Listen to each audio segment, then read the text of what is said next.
Это что такое съемка идет? Кто разрешил вообще?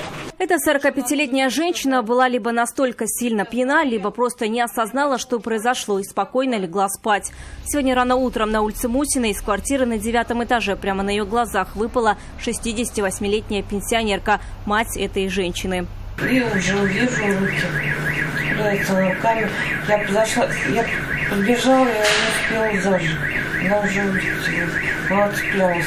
Жили в этой трехкомнатной квартире 4 человека. Пенсионерка, ее сын и дочь с внучкой. Скандалы в этой семье редкостью не были. Как рассказал сын погибшей женщины, его мать часто ругала дочь из-за ее пристрастия к алкоголю.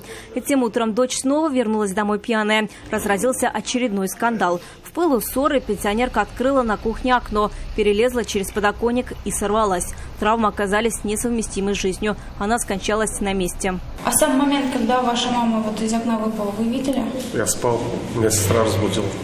Я должен был сегодня работать, я взял ноутбук. Мне должны были сегодня прийти натяжные потолки делать, ребят.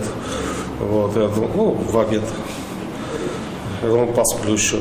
Вот, я слышал, как они ругаются, я не думал, что до такого дойдет. Сейчас по факту случившегося правоохранительные органы проводят проверку, в результате которой будет установлено, что это было. Несчастный случай, осознанный шаг или доведение до самоубийства.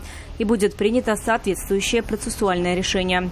Вероника Гайнудинова, Елена Саляхова, Константин Бушуев. Вызов 112.